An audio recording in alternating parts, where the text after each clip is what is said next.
na yama wakwaba kasebo no ahyase enie bra Facebook no so ai na ensama hodo ayede ema wo nyina no whole pictures and videos of inogan dia wo hwa enhwe dia wi wani so a wontimi yie na kire se ne hwa anika eda Facebook no eso ye hye kasebo no ase na kasebo no ensama yede ahyase ene se ahwehwemu aba betodwa na ahwehwemu na betodwa no ekwoso ewo bibrem hanom a eye sub-Saharan African ana mepacho da ekwoso na awiye no de ekoto ye nyina no ene se wo pe abibrem a wo man a kire se adwumayefo wo mo de stress wo bre mpo a ye so wo adwuma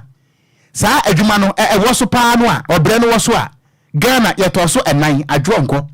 eno na wo so fopani kwakubofo wo se amaru akizi azibiambiam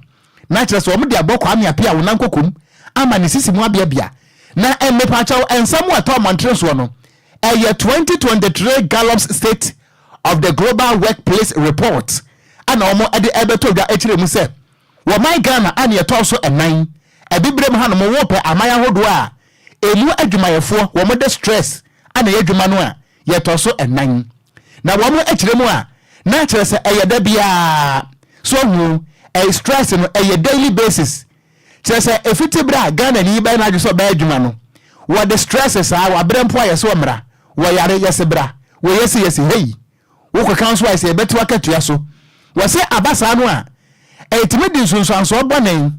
e ba kire se o man no ni productivity so hu emfaso ankoman ne benya e wo adwuma efo no so yira no eso etimete wo mo ekire mu a na saa mepacho da report no ba ye no etimi di wa how kese pa abre adwuma efo a wonom ewo Africa ha se nipa no wo ya aban adwuma anaso wo ya ankrankra adwuma no eyade se stress ne de ewo mu pa na amanya wo mo edu wo mo de ebetu dwa ewo nkrata no so mepacho da wo ba ye Facebook no eso a ne nyina no eda hanom a obi adin ene ba bia oda ehye ne mu na wo manya wo din kan atere se Africa nyina no stress ewo so pa adwumafo stress ewo wo mo so no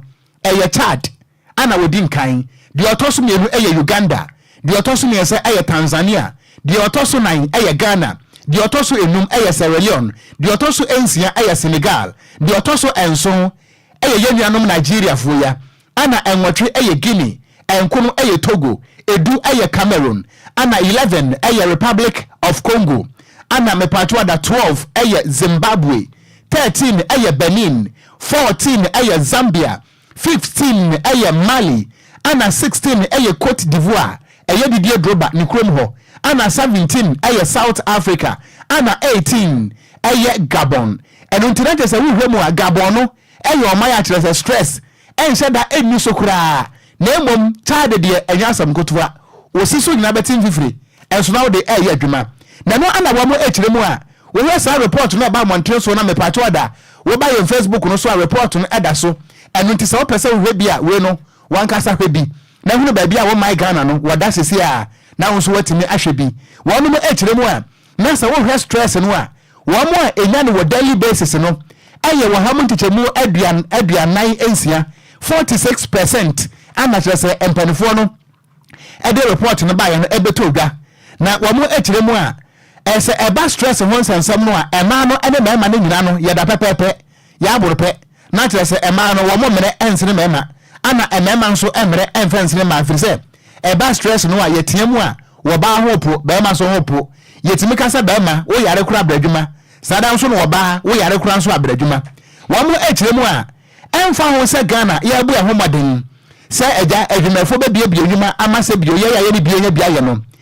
adwumafo no titiriwu wo mo de stress no adwuma no sa no a etimi di nso bone etimi ba frise se nipa no wo ba adwuma na se wabere anaso wo yare chenchi na adwuma ru aso ma adwuma no a eba na sa no emfa so no a adwuma ru anepa no anya bia sa ne nsa ebetumi aka na wo mo ekiremu a na tresa uhwemu a enipa ba te se apem ana aman ni nyina no wo mo edi enkomo na kire se country bia no wo mo interview enipa 1000 ana free country bia mu eno ana ma wo mo enya sa report a eni wo mo dia beto amantre eso no ana wo mo nso ekiremu se wo hwe enipa dodo ni nipaku a wo mo di enkomo no a eye emfinhia edunum ekro eye 15 years and above ana womo ene womo edi nkomo a abeto dwa se wo my Ghana ya to so enan wo my a ya de stress ana eye adwuma no yenie the living legends Kwadwo Ntwazwe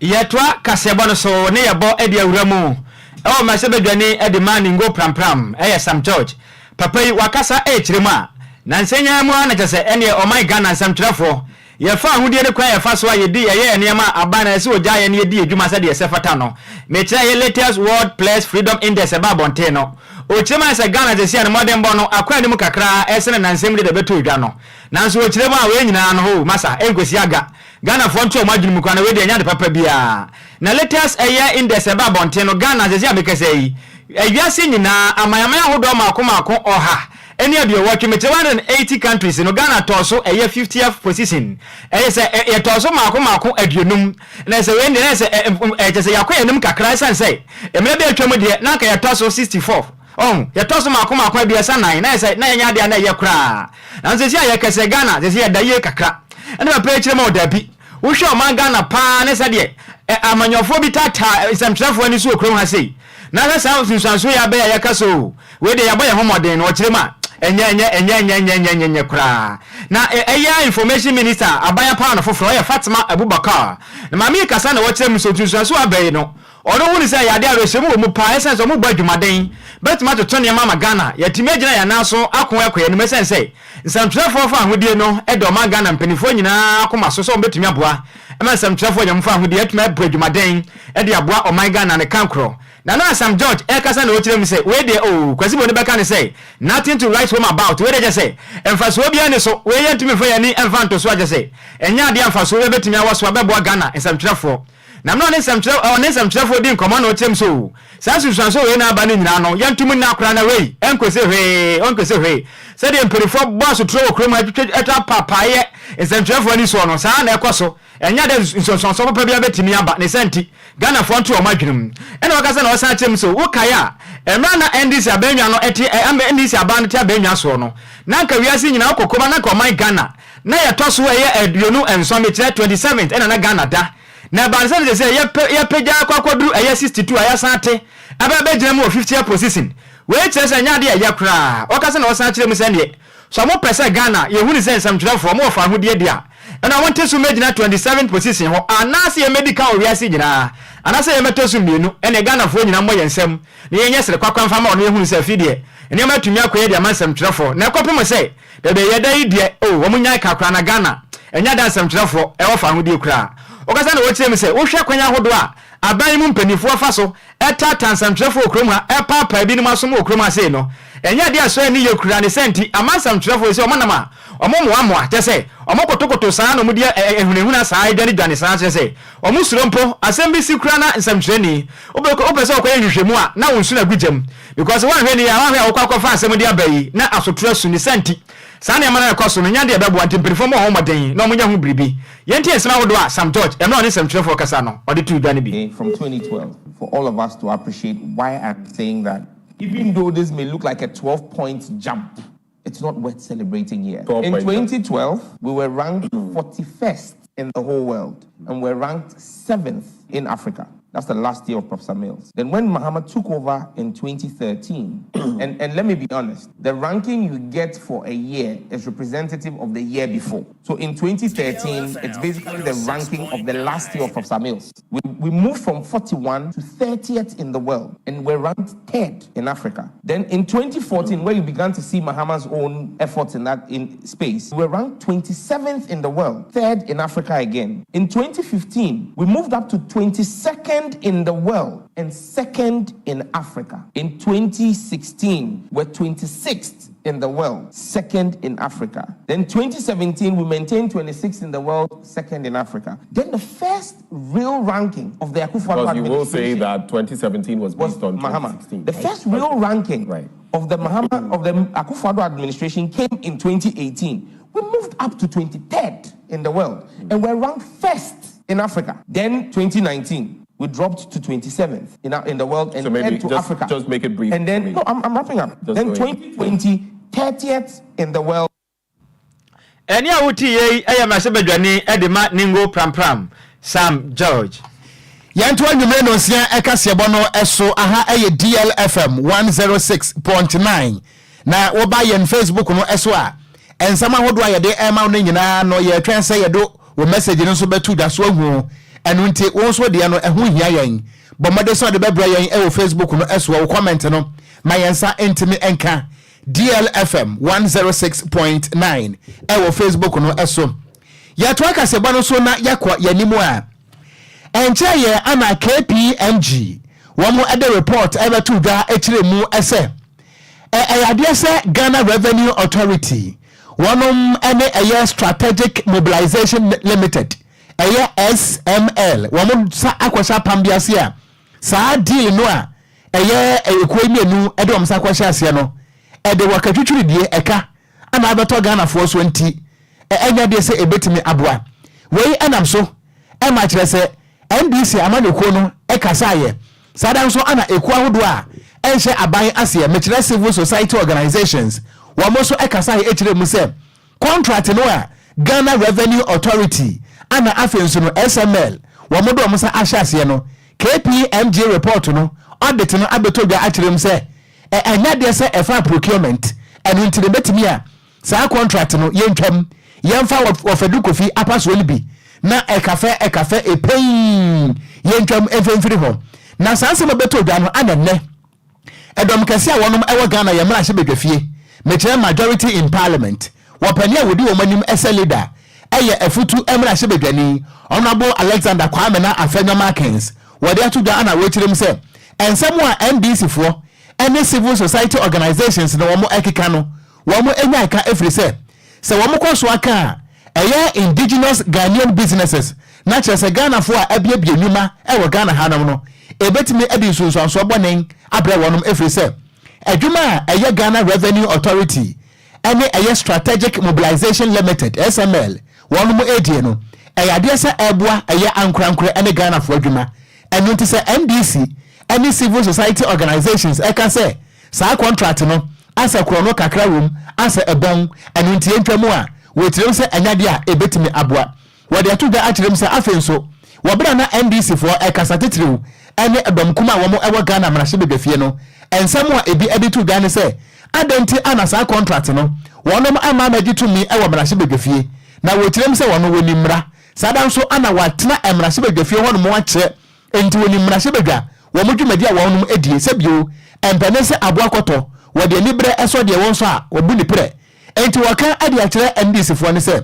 sa contract we eni kwan se ye deba parliament ema mrahye bedwafo gitum ansa na se Ghana Revenue Authority fo no womo ene Strategic Mobilization fo no womo ebeko entiase apamo a womo do mo sa ahyase enu nti wokire mu a sa contract no a GRA edema SML no enfom so biara ene ho yewra Alexander Kwame na Afenyo Kings wobra na ensemtrofo nhia mu ase no wo ba ye Facebook no so a video no eda so na nani abre esne krodomo a wobra wokasa no emunsam enie. Oftentimes under the guise of due diligence, under the guise of ensuring that there's transparency, we often get out of control and destroy Ghanaian businesses. Whereas foreign firms who operate in certain sectors get the kind of protection that makes them develop their business, oftentimes Ghanaian businesses suffer and they are looked at with all manner of suspicions. And I think that as somebody coming from the private sector into this public space, I would not encourage that to be done. We've seen the case of Margins, the company that is doing our Ghana card. Recently, when the Parliamentary Oversight Committee visited them, we had recommendations that came even from the minority members. Meanwhile, we all know how this company was lambasted in the early days when government engaged it. Today, we know how well Mr. Okogyeabour of Zoom Lion fame is doing, expanding in various aspects of our economy. But we know ebusuani eti yeyi eye majority leader honorable Alexander Kwame na Afenyo Kings and ode sanse mu etu edwa na ebusuan se mobeka ye a emra eye KPMG wo mokoye audit ede report no eba ye no anche ana mampani Akufuado ede tu da ekire mu ese wo besra eye finance ministry sadanso ana Ghana Revenue Authority se wono me ene SML fo no entrance na enkitahodie bia wo mudi ye ne kwa mfa so a wo sign the contract no wo mo ensan enhwe mo biem nanso yewra Alexander Kwame na afedwa market say chirim say enkrata asem no ma kenkan bi wo ma wonu say afumso bi ene ho enu nti wo mo nkoso anya omadwuma NDC fo any ekwa hodo ni nyina so enka wo ma no ntom ebam. The contract initially suffered some setbacks at PPA, where on 3 occasions PPA, through its enhanced due diligence, had challenges with it and declined approval. But while that is a fact, it is also a fact that the GRA and its board took steps to rationalize these and address the concerns made, and subsequently sent back the document in 2020 for PPA ratification, which ratification was duly approved somewhere in August. So clearly, whereas GRA was compelled to proceed on the principle of necessity to raise revenue for government to address the leakages, it was also mindful of the need to comply with law and therefore took steps to act accordingly. This is also a fact on record. Enia yati yeyi eye emrashe bedwani a wote abanwa so edema eni PP woso no amanyuko no ewo afutu ewo emfimfim mantemu a wono a ana oye edom kese ne ba no dani Honorable Alexander eye Kwame na afenyo Markins ana ode sansemu etu dwa ene wobra edom kese no efre ensemtrefo ejiamu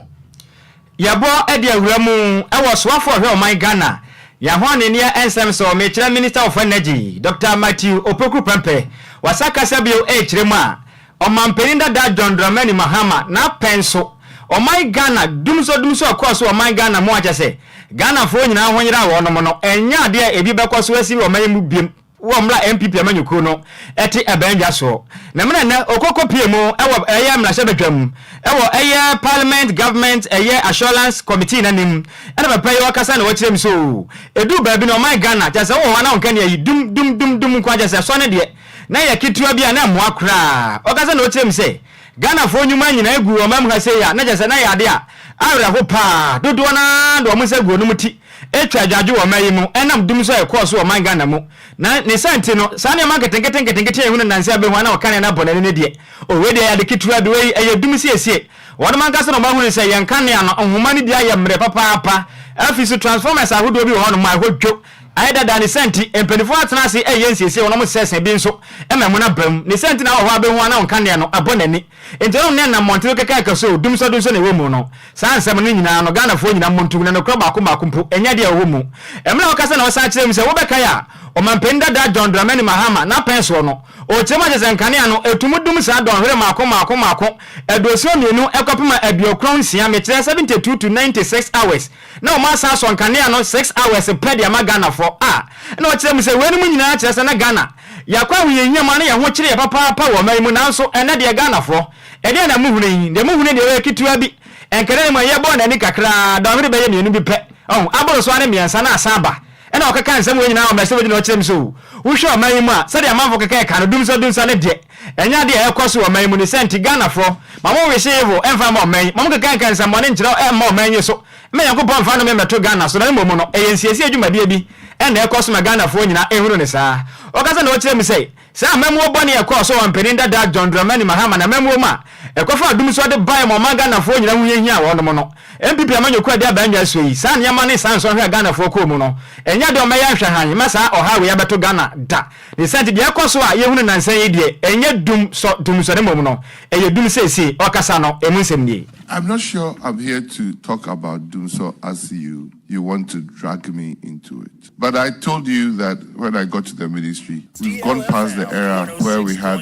72 to 96 days of lights out and 6 hours of light on. We are in the era of Dumsiesie, which is profoundly different from Dumso. Dumso, as inflicted on Ghanaians, has only happened as characterized His Excellency John Dramani Mahama's governance. He is the only president on record that for 4 years that he reigned, for 4 years that he ruled, for 4 years that he governed, doom. If the non-partisan colleague says that now it's worse, then I don't know where his relatives lie. Eni awuti ye ayo soafo hwe na ho ne ensem so Dr. Matthew Opoku Prempe. Miantua enyumono siaka sebono eso ye fra no wo man adwuma efre se bre no dura na ye kai wo se o wo sekan ya no afra wo wo praye no afra wo wo aso na wonso afra ye nyina ye beka bom ni ategatam ama Ghana etima ye kama ntie si haidie enya asam kotwa ye prapra mochi anade amamo eno ntie bre no so a ye bebie nhoma no atum na ye ne Ghana fo nso adi nkomo ye fra ne sofa na yenso fa yento akase bo no eso yebo ade awram ewo NDC chine amanyoko no emu a wopani ba kwa wodi ntintiman ewo NDC amanyoko no mu ewo dome kwa benya na eba enkrapempune mantam nso a eye eku a wo eto nkra ede ema NDC amanyoko metire Greater Accra Regional Communication Team no wokan ho ebie ne din ade ni ayi jaku woni DLFM kase bo ade enkomo na nensema ode ato do nyina no ene se 2024 abaye kwakotui Ghana fo nyina gare every fie so mukodi like so a wonom ebebisa wo mo se enfinhia nan a Ghana fo de maka ne mampane John Dramani Mahama ene enfinhia nwotwe a ye de ama mampane akufo ado Dr. Alhaji Mahmoud Baumia ene na MPP aban no ede ba de ana wo mo yenu sie kompa obi atimi ayebie ama Ghana a esesa mekoto aba ede ma no yewra ayemi ayijaku wo bra wo kasa no ana wo kire mu ese enfinhia nan ana Ghana fo ade ema kanema mpane John Dramani Mahama nanso no wo hwa enema hodo empuntu dwuma wo de ba Ghana ha no a eburu se bio wo kra hu na wo kasa na wo kirem se afenso enema hodo a kanema mpane John Dramani Mahama ade enfinhia nan eyeye no Ghana fo nyina ade wo mani ahunu na sese no a woni ho biem no ayade se Ghana fo afe NDC panfre se enfinhia nan se wo mo de nyama hodo a kanema mpane John Dramani Mahama eyeye entutu enfinhia enwotwe a mampani akufo ado ene Dr. Alhaji Mahmoud Baumia wo mo so aye no a Ghana fo beka se kanema mpane John Dramani Mahama mo piafo wo bobo na wo kire mu ese enfinhia nan kanema mpane John Dramani Mahama NDC ana kotoka International Airport eye terminal 3 wo siye sada so ana tema port expansion waye ana eye enfididuma hodo factories akwan ahodo wo se wontimi nkan suku adan ahodo akese a ebi eni e-blocks sada so ana ya sabe akese a ebi eye University of Ghana Medical Center eye UGMC sada so ana Ga East wodu asante mantam so a aya dese enfinhia nan entam no kanema mpane John Dramani Mahama NDC wonom esi eye Afari eye military hospital sada so ana ega akese a ebi eni KJT market wase ani afoforo kan ho a so wakaso wobodi a ade ebesa nanso nsa wo de toto eye mampani akufo ado ene Dr. Alhaji Mahmoud Baumia wonom enfinhia nwotwe a Ghana fo de ama wo mo no a yesi nansan wo de bibi ba a efe ne se eye performance tracker ni ayi jaku echirem se sa performance tracker no so kasa ukobiem ahwe a de wo ho eye toilet facility ana ejanan a wakati Ghana fo nyira se nyame ya dom na se wopanema bosom da toso enso mukodi la so se mukwakoto aba no a mumisa bo se enfinhia nwotwe a ede ma MPP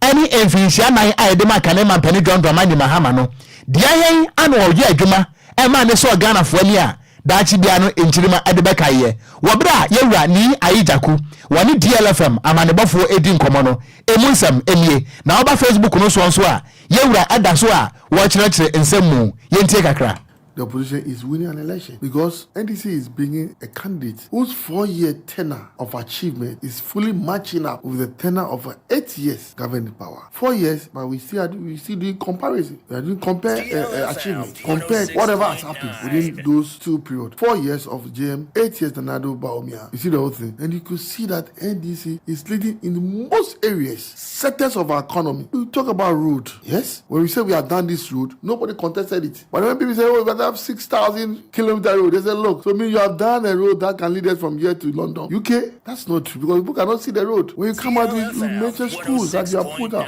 we mention hospitals that they have put up, we mention train stations that they have put up, we mention so much. We mention game-changing factories we put across. Now, because of Ghana gas, we no longer import gas. We import gas, we import a few percentage of what we consume here. You understand me? Because of the vision NDC leaders, JM, we mentioned Terminal 3, we mentioned the urban expansion. These are all game changing projects. So you ask MPP, what have they done? Toilet upon toilet upon toilet upon toilet. Toilet all over. Enti eni ayeti yeyi eyeni ayi Jaku wa Greater Accra Regional Communications Team member edema NDC. Na wo bewie na wo kire mu se wodu do mekwa benya fo wo mo to aba no wo mo nu wo mo pa se wo no ase wo mo bre ede tumi ama NPP efri se wodu do mekwa benya enfutro ana ebokro no fri se akwambone a ewo do mekwa benya nyina no nanka wo manfo nim se do mekwa benya de NPP ana ekro na so na enfri hia nwatwenie ensuo mpo yemfa megu so ema wonom wo kire mu a na nei wo ka ade ahye NDC animonyam sadan so ana do mekwa benyafo so wo hye munkra ne se nyamenya adom na se 2024 yi mokwa akoto aba no a monhwe hu ne se Madam Faustina Elikpilim Akurugu efiti 2016 ana wayi yam asom eye do mekwa benya ewo musa monto aba ema no de nanso waka akirem se bimpane se amfo na kire no to aso nti wo sere se nyame ayi adom a eye bone ene kire se dwirimu a NPP edi do mekwa benya no monto aba eventia NPP ana wo kire mu ese na se wo pani a NPP for kwato aba edema no se parliamentary candidate e wo do mekwa benya eye Michael Kwe Junior se essence wo hunu se na aba no egu Ghana fo animu asenti wonam ana se bie wo si emapieto na se ampani ampa se wa aba no atimi aye bibi ade ma do mekwa benya fo a adonti ana nka obesi pieto ansa na ade approve vote wo bra ni aye Jaku wo kasa no emunsam enie. The opposition is winning an election because NDC is bringing a candidate whose 4-year tenure of achievement. And then you bukef. Nienfa enunye. Mo chama yanko. NDC, when you ask how is the ground means how is the chances of the NDC? And I believe so much that this time around the grounds is very fertile for the NDC. But whoever try to represent NDC as a primary candidate, the ground is fertile for the president. We've gone around to a lot of electoral areas. We've gone to house. We've gone to events and all that. And the response, we've been seeing the colors. The response alone tells you that, look, it's well for NDC in 2024 elections. I believe so much that this time NDC have the goodwill, not to let goodwill go into 2024 election, but have the competent men who leading the party into this battle. Here in Dominican Abidjan, we have Honorable Elikpilim Akurugu. The first time in the political issue of Dominican Abidjan, a male, a gentleman, a lawyer, have started washing drawers, started washing underwears because of Elikpilim Akurugu. That tells you that, look, there is so much panic in the camp of the MPP, and there's so much confidence in the camp of the NDC. And I believe so much that 2024 Dominican Abidjan will rewrite a history, will write a story, will make a name, will make a mark in the political issue of Ghana. NDC will snatch the Dominican Abidjan for the first time. Enti eni ayeti yeyi eyani ayi Jaku wudru NDC amanyuko no mu ewo Dominican Abidjan wodi mu ntintema yie pa ana eye communication team ema NDC ewo nkrapumpune mantam so waka ho ebie ana wode sanse mu eto DLFM kasebo animo yentoa kasebo no eso yetoa kasebo no so ane yebo ede awuramu wo mampeni abede akire na kate ono nkura na yefan katwini ede ma MPP amanyoko no Dr. Mahmoud Bawumia pepe yatena se adwene ho ahunu so my Ghana opese o man nyina ba moden to abade ma ode a na yese oba moden ade entoabo edidi agorokwade sentence ya mekesei watena se ene ne campaign timi nyina ya hyehye yese ne o man Ghana mumfa ne agorokro mbechi na o man mu afa na nyina ama Ghana fo nyina hunu se yes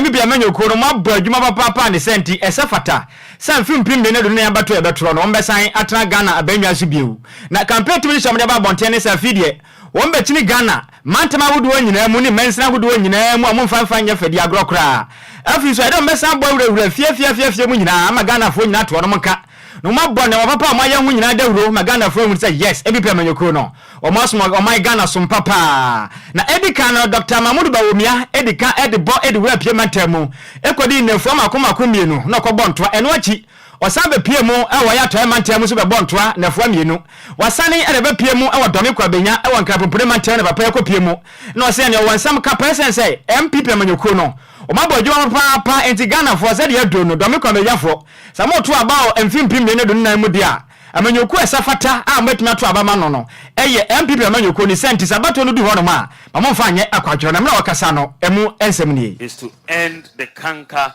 of street children as we provide a conducive environment for teaching, learning, and skills development for these children. This is in line with government policy on gender, children, and social protection, where major interventions have been made under our administration. And we hope to do even more come next year by the grace of God when I form a new government. Ena kasamafo edema Dr. Mahmoud Bawumiani campaign temone ya Dr. Gideon Boakon na onsusu oho se makoko PM campaign ase na sa menso manka bia na esa medie Ghana fo nyina behunu se me na esa mentwata oni sente so kopie wode a ono so obi ka na ono so kire ni nsem sei. The Vice President's level of humility and how he thinks leadership must engage to feel that communication or interaction between him and the electorate should not be rally type of it, but rather going to their hamlet, their kiosks, their offices, and their homes. Let them also feel that you are a servant leader and you are ready to humble yourself to come. Eni awutie ya kasamafo edema Dr. Mahmoud Bawumia Gideon Boakon na nwachi ana oswafo ho man Ghana just ya this one and some so on so kopio me education minister Dr. Yaw Osei Adutum on so ko bi no say ne se campaign me be piem wa say ne school for enyam papa the sent mama so me ka bia na ma Ghana school for nyina hu ni say Dr. Mahmoud Bawumia unsusupa edema school for nyina on so e kire me say. And we cannot talk about 21st century education in 19th century buildings, so there will be an alignment, 21st century buildings with 21st century education. Eni awuti ye yo so for he man Ghana ya dusua ensem so Dr. Yaw Osei Adutum yanto akasebo no so na yankwa yanemu efo adwempo ni nyina bra yan na yankenkan emfa Emma Derek Ayete wo so mayadwo akura yeje so ana Esther Nyame Mensa ana ose Okogyeabour ne wo fa ase. In fact mokase bonde mu de pa na wonim se enkwada nko ane twantro na wonim se empanimfo nso etimi twantro saa na de nti okasa nyina no ene se wo bisa aye Dr. Matthew Poku % de ekosoi enye dumso a eye de ba dia ana wo bisa enti ma yento akase ebo no so wo so wo message bia obetimi de aba ahu ni akenkan e de amawo na me wo fa ase mamon Belinda osofo pani Kwadwo Sammy Nhyiraba no ana wose wo chia Kwadwo Sammy pa na wose Kwadwo Sammy wo chia ne de amo aka titetankas pa chese wanya sembia nka so wanya sembia nka wo chia no ana obabeka ho asem entina ye kaetiefo nyina se me na wo kasa ye dum light e wo North Legon enti me pato ada se ye dum so a Kwadwo de obadia okome ye sure se Linda na no bo me che yisu a pe ana light na dum no ECG for dum light na wonu ya pa se me no kai ECG for omodum no enti ye na po ye dum no we ya de ya o se dum siesie sa sam de mu siesie o mu siesie minim se bia ha na mo homa ne bia dada sa o mayi ya chapa o se me be bosome mienu ni enya se mkumo da bia mo se san homa wonim se North Legon ha DLFM ha for the past 2 months make us every day you do light on North Legon ha nya omudum de ba kompo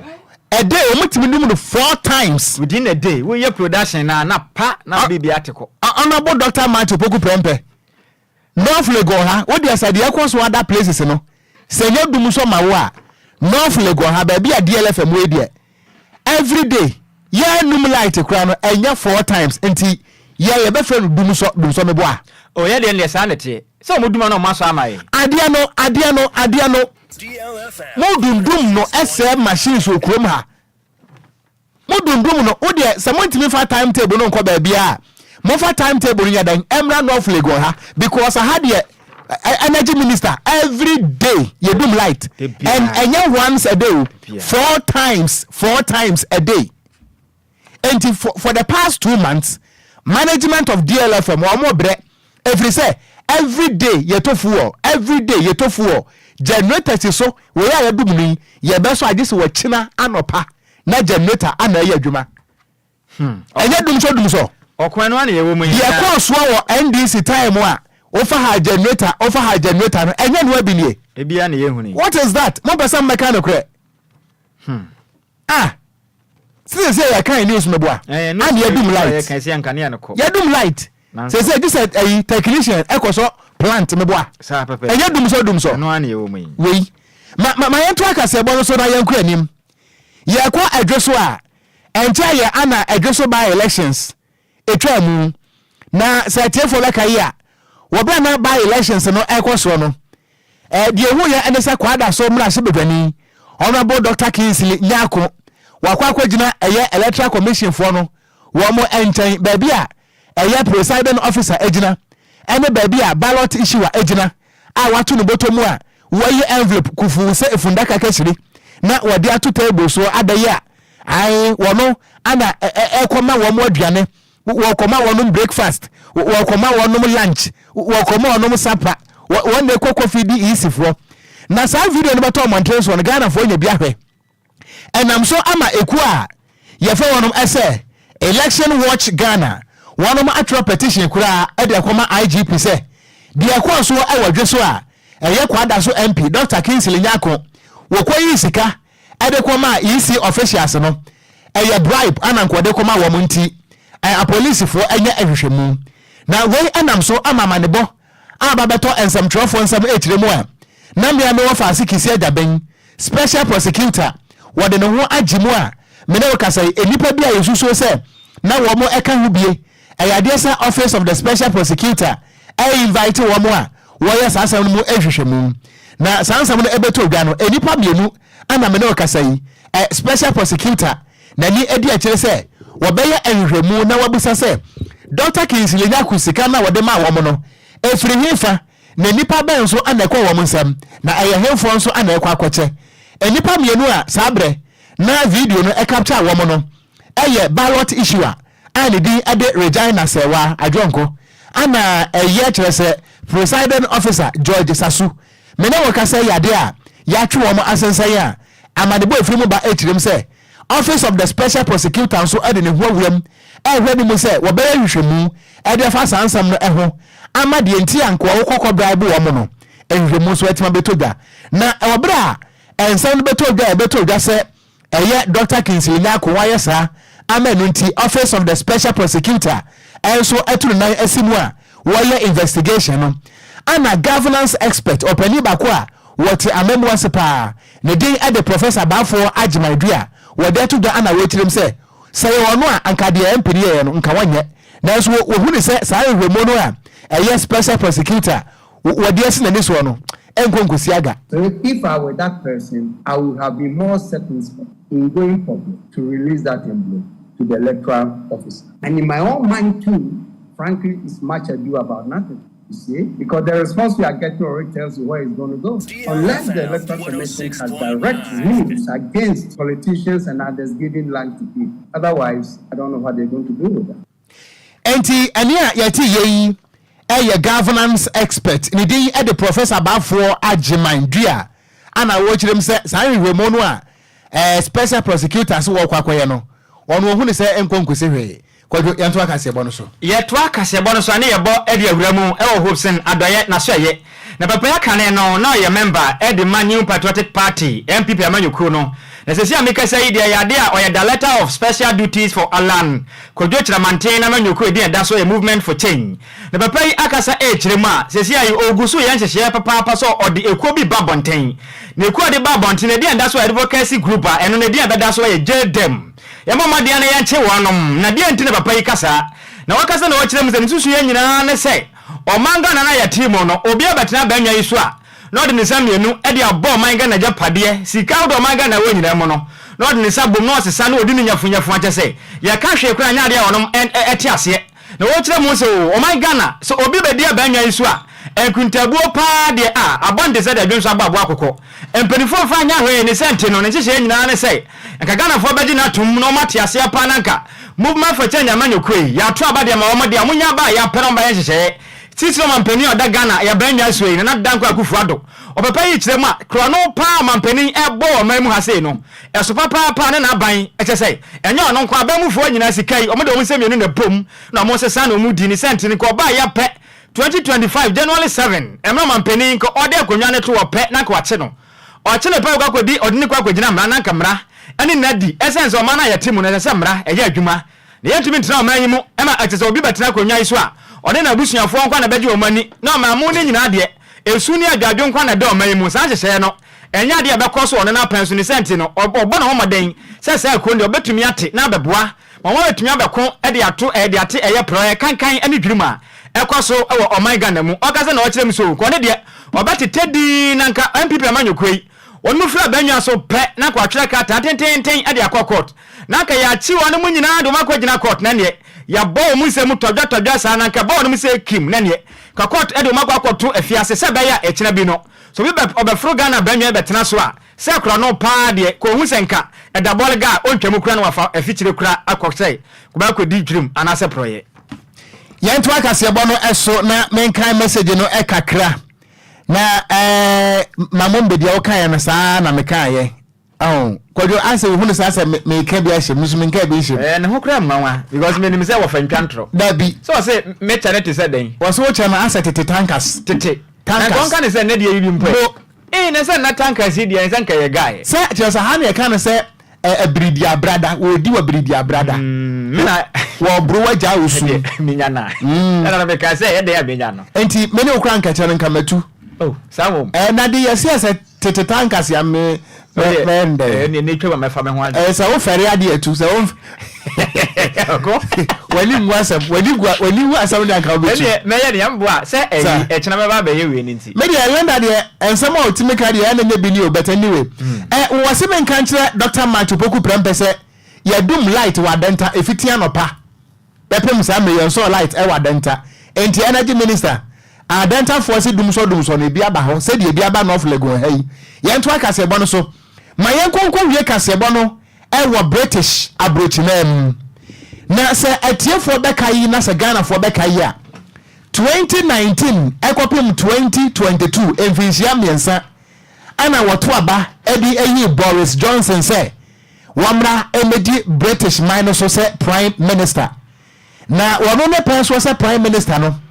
sabe na wo firi amanyuku a ye fa ne se eye conservative na wobra woba ye no ana obahihya mra se efiti na ekuri si eto aba e wo British mayi mu a titire any local elections no se wonkita ID card ya wonfoni eda so a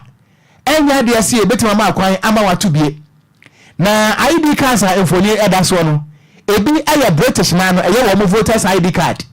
anase passport anase driver's license se wokita sa ne ma wo ya esanse wonfoni da so nti ye ba ma akwan ama won so watimi ato aba na Boris Johnson wonim se amamuo etime sesa na enra na wo mo eto aba e wo British man no emu eye local elections no na abato no ekoso e wo miamia hodo ni bi pa ebi e wo eye South Oxfordshire eye wani ankopon ekoso ya wada no mto aba ni bi e wo sada so ana eye England ana Wales so wo mto aba ni bi e wo ho na ebere so yesa Boris Johnson okokoto na aba ese former British prime minister no woduru polling center hono sena ne refi se ne voters ID card and info ne da so no wono befa efi se wono na hye mbra no wokoduru ho and ebusan se wopani na voters ID card wey wo electoral officers na nim bi sese bia hukwa wo hunu samna wo se ai manfa ma me refi meja na ofie and wo mo so Boris Johnson ti ko won nkunsa me pa cho mo fa ne info ne to Facebook no so ma me ya won neti konkonsa se kan ko fabra efri se wa na o sha samra no enti se emra no se wo busu a ye be se emra no ebediwo enu nti wo pane no wo bra wo san na chi kofie akofa ne voters ID card ya ni mfoni eda so by ansana wono ema ne kwan ama abato a ekoso e wo British no watime atubie na sama ne bo we nyina no aye British media ana che se wo mo report o ye Sky News anom de tuda echirem se Sanka Boris Johnson anko ankofa ne voters ID card and info that's one na ma anka omma ne nto aba no ne nto aba no wotina na oba Facebook no so a se de papa na sia mu na no nani abere pao se de Boris Johnson mu na no kimi se omo ba Facebook no so ombe mu de ye kan Kwadwo hu se ne bu afu pa Oh, sir, Obroni can say power is transient. Yeah. To me, as a son, a man or your prime minister from 2019 to 2022, no? Yeah. One share Mrau. And Nebedino. Says a one kita voters ID card on phone, that's why you're talking about to be. Anna, one more pass Emrano. Na your friend, Elections Act requirement. Elections Act requirement 2020. Enti sa wo de balance edi wa fe no mu na we di enka e omo fia country Ghana ha nke we di enka kuchop Ghana ha no mu assembly member curating CC police so mampeni nkoto aba na nke krumu akodu na yisi office ya kaje so mampeni ngita identity kufie to me bay ya bomba ese BBC krumu ha na kroma no mu assembly member curating me na DSP mse ya mra no aya na mpeni for ta kase e design and sententan eche nketwa meja akese me na meka chewo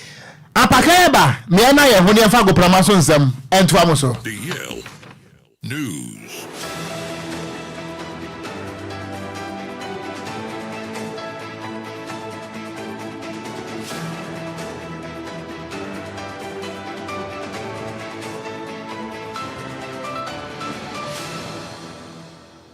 Ebusia yensa mo bibiala jo mo bibiala kwa bamfambra DL 106.9 frank kasa video so ena fiade nyumne no nsia kase boy so mrewedu sa gudie mo nsama wo so aya boabo ano na ebusia yede ba ne yede beda na hu ne yakọ ene ne ba ewa gudie mo nsampi na ena egu yampron so aya boabo ano a ebusia yede ba Ghana nsamwa and of course nkro so de latest any exclusives no ya boabo ani nyina no ayede ba mi amede nsam na ba beda odi ameje so no eya yesu ano de share apakanjh the blessed king in tentem so minsi fam na mention nsam na say emfam fifie mfam audia mention se emfam fi veteran coach a ye friend coach Bashiru Hayford na kachi na meno ka say ono ye head coach Edemabobo kwa ye friend Kwadwo Heart of Lions na wakasa e de afọ Kumasi Asante Kotoko ene Accra Heart of Oku o se emeriedo say sa two teams way omo benya omo stadium ene baby ombe training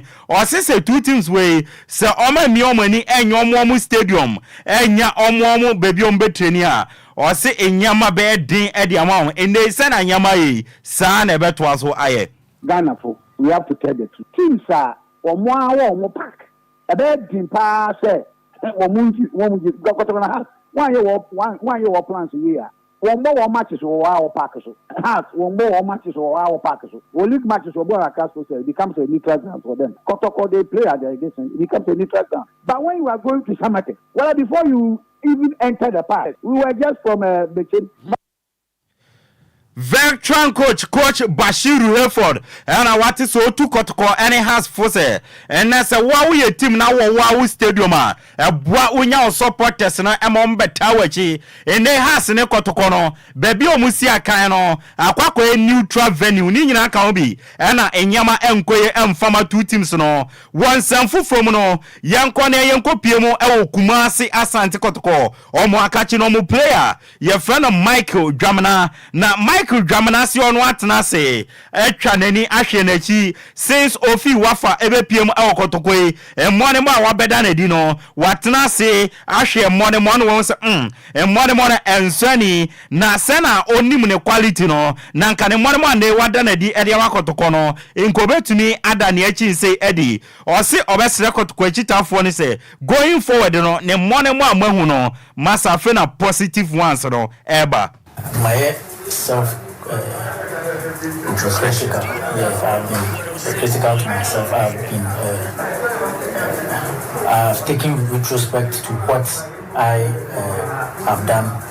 for the club, and I think it's not up there. And my level, I know I can do much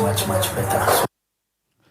Michael Dramana player Edema Kumasi Asante Kotoko ana ebusia mwatene nkano one sanfo from ne yamfa ye nchemo ewo Accra Heart of Oka Phobia or say never say die until the bones are fully rotten. Nanse enyama enkoye emfama omo performance no more than edino e from brutal na Kwadwo B Junior a former player Edema Accra Heart of Folk Bobo Kono na wakasa or say recent performance House of Folk edan edino masa emane ninje kura or say dan wada House of Folk elusu to Accra Lions no eduane kura wantumi andibi.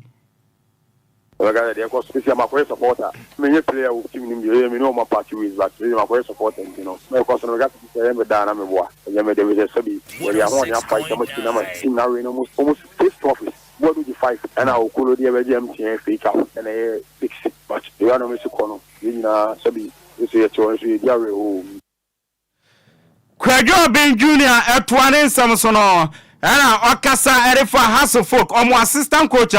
yefra no Abdulrahim Bashiru osine ohaw ne amane ne abebresa House of Folk ekomu no yanchichiri ni nyina emfanso coach sabi nitriso esanse ono ena oyakofale bai ne performance House of Folk ekomu yi or the House of Folk akomu or see omo best players na no mo ono Kwadwo B Junior Eric so ene nkeka wono coach we kokeka omo nsam so omo muano ema na adwumadie enkoye ena mpenefo pamomo no eno na ndey enyama jiegunti House of Folk performance na enkoye no yamfa sobo no emo assistant coach no ono na problem with team nim oka wona the players be big time get fit team oli mo no bisa no ten coach no ankasa bisa ono ankasa dim so no have problem na men ka de wa me ni house ten ka o sen ka me fit team ni players be fit team ni so no me players be fit team ono na no hands na yi na ye fit team no ankasa nim the reason why team no man ko yi na Kwadwo B Junior etwane Samsono ana osi ofutu sambi edema Heart of Folk empanefo osi House of Folk empanefo se player bi ewo team num na se omusi akan eku omo ho a mayam force players no emfa team num na kwaya ya faso treat players ni bi e force omo from House of Folk no osi emwa baku sei omo ke kwaya omo faso treat players Uju yam so bawa ma team mo kwa mo so o treat players ena ya di yam media me jitu me my from the ma pay me do some team almost 11 years no mo trophy bi ada almost me don't want the trophies almost 6 times ne krakra mu no ena Kwadwo B Junior ekasa erefo Heart of Folk omo board chairman aye friend His Royal Majesty Togbe Afede the 14th ena Kwadwo B Junior echema osisa papa yi openasem ye papa ne different or a very good person or say odwen House of Folk players no ti say ono a odwen ne mawo enti so ti say supporters no ekasa tia papa ya aya na ye ne yaye pa as a senior player House of Folk 7 seasons even team camera so I mean the longest serving player I mean my 7 team na che team in America do ya no man ko ya o hen kase team player ya papa to go me channel we papa we me ni pa ya ma papa we strong yeah papa me team mu na ni ada o strong kura papa no o strong no matter what obi ntimi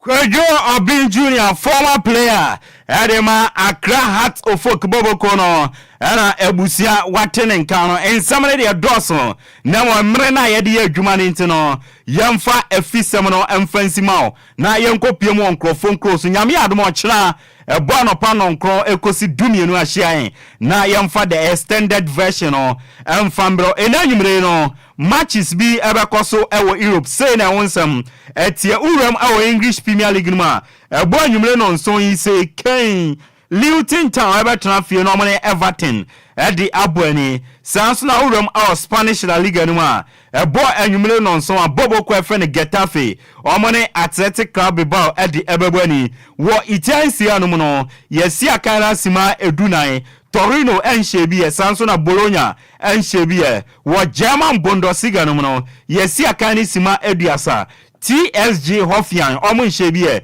sanso na RB Leipzig enshebie ena wo the French Ligue no game baako abawie Toulouse ehye baako ema Montpellier ekochi omo bo mekamienu ene uremu nso ewo French Ligue no ma ebo enwumre no nso ya ende Lens ebetena fie no mo ne Laurent edi abani a yede ehonsam edi mawa enye asam kotwa urem ewo Germany a bobo kwa ye friend Borussia Dortmund omo akachi omo captain abrantie friend Marco Rios after 12 years or say bema be bi wan be ni nyina or the somono ebewie season ebewie ya okọ onto aso ensi akan emfama team my friend Dortmund bi nti season kwawie a Marco Rios after 12 years no or the next some ebewie as a player at the Borussia Dortmund ebusia nyina we so na agudie mu nsema ye bobo no ediba no yem fancy mi amede nsema na ba dia meje so no yesu ano de share apakan gh the blazekin over to you Okogyeabour. Mera say apakan me pacho ba bia dro no ye bebie enhoma no mienu atumni ane Ghana fo de nkomo ekakra ne nyina no ene se Gallup's State of the Global Workplace Report ababeto abonten na amaya hodo a ewo ebibrem ha no report ni kiremu a survey ni kiremu a wo pe wo maya workers edi stress adwuma pa no a Ghana yetoso at 9 me pacho wo hesa report we a Ghana ni a wo ye adwuma ye ni nkomo ewo sa report we ho 0534 050199 0534 050199 and 0593 4065 another 65. Good evening. Good evening, sir. Me wa fa se be ni na afre mi fre hen. Of taxi driver. Kwame ma mintie we. Wa fa no cross empa na abofuna nkasa no yankopo mom nyansa bi wode abage mu hwehwem. Ghana ha de ya ni na sinke ye first. O ma hwe buku mu ye. So mo ko hwe buku mu ye. No mo si ye first nkasa ya ntoso po. Wo brania prince ya Ghana fo ye di wa. Obi ya say ya che enkwaso mu. Minim bebi ase Ghana ni yo ade o ma mpani fo ni mi adwuma ni bi. Aye nkrofo adaworo ma na eden. E boy o ma we. E me nye adwuma bi ye. Na so wan kontam anko pagma ni bi aya oni peso oyi wa bi akasia be so nsi ahe. So ye me sa wa ho si papa wa di 60 years. No da si to bi star no. Na bo so me yi ta na sa nza. Aya pressure de bekuno. Pressure de bekuno. Ndi ampani mfo ne de minimo o.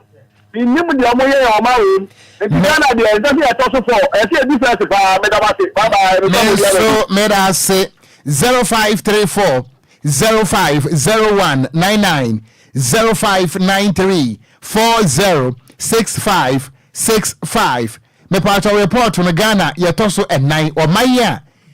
workers at the stress ana eye adwuma na report no kire mu ase se worker wa yare na se so mra ma adwuma worker bu hon ma wa adwuma to aso years ye man no one day off kura ada e ba ne sa no a eye productivity no ana ebekọ form afenso wo kire mu se obi hon ma wo bie adwuma wurafo no wo mu nia da agempo a wo mko engage workers no ebisa workers ne hawo mo hye adwuma na se problem te sen adwuma mu te sen wo se wo bie adwuma no a wo nsi hokura problem no emie within the same afem frɛ him adwai aja we frofre do lo ye me yawo ma mentie o yawo wana ko fa we ba nyame sha no papa research amaye we die mata first me chikwa ze bibisa wa mpa no mai ye juma obi obi juma chana for juma ya bi before ya e dan no ya bi before ya e dan no mo say omo na ye wan for masa yes so the woman is on the mai ko kan ye yiwe ko kan ya pamo ko kan ya te atete no foreigners na be yi tam omo tom bom no tika bonta kam na to so mo no ni je enima ense pata masa ya misra mo ati amon kun koso ni mai na ye bre man ko bado bika ka sakalo ta afande 700 ya shi pansa re bosomi medase good evening the party good evening for Okogyeabour Ocran me pacho Dixon badako kwa kujeje ma mintie umfiri achimodu krai the party of medase for Okogyeabour de mesle bisu rank ye no efia he ene bepema he na ye to so form so far no more epic 18 countries you ena ye beto so 4 ye to so 4 o se send media BD kan ba Ghana mpemfo de jeze won wo suze won ayade ama 7 woni midien so sin bibia so won kwesi bia 6 na 7 8 ragese o mani mu yedin de ne be answer 58 de na out of 4 for normal down on Bra Nipa Bre ne nkete wadema nipama na se nipa so koye gbena udi no kwara okombe kunti na ntete udi no kwa na wiyo bi kakra ade ti wo be ya rank na se be ya obege se normal nti o to so for se normal ba de minimi se obidi kan minimi se yebenya babi mpopo agina na ti memufo no ye na tanka bi se wo misa yen na yen chen adwon fa na enye mpenfo na wo ngabo wo mbra wie no dabi wa misa omo misa mpenfo omu bisa adwumayefo from 15 years ekro omai bia no and according to the details no wo mo peke more than 100 and find some peke close to 100 or more than 100 but omo project 18 enti enye adwumayurafo eye workers and omo di nkomo mbacho. Okay, I show you.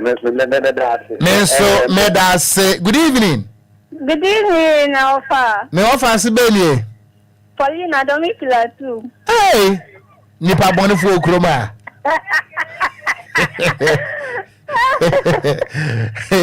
Paulina, I'm in here. Alpha, dear, I'm back in the wrong way. So, Musa for shame woman in Muye. I was there, the stress will chrome how. Yes, good to Alpha. Yeah, will come on. So, you could do my man. I know a bit here 12 o'clock. I can't say. DLFM 96.9. Asemo. Oh, Mr. Alpha, not all way, dear. Oh, Meton can't say I'm not more to him. Comes my fans are. Ah, you and you for what I call no more. Here, a little. A little back or back. I go back. Mo could you Sammy by fool? Meda sepa, Yabako Libonazia, Meda se. I wish you mean to me for a friend for no ebium. Mama yen fancy ever ha. Na yan so I was and twaso. DJ Omarion Anna wadi I call Facebook no eswo nyamisra wo Ghana ni mu amfre ye mu amwantimi amfre nyina so ye da mo se bimpanesi abo akokɔ wo gro nani ho no na so mu ana na wo bɔ no nti eye da na ye didi so ekɔ ebre fufuro mu mama ye fancy ewa ha akenkanfo mienu edi amaje so eye gangster card ya meet Enquires ododo ni nyina wo faneme wo Okogyeabour Ocran Nhyiraba Kwadwo Sammy yada mu nyina se ama mu nyina mu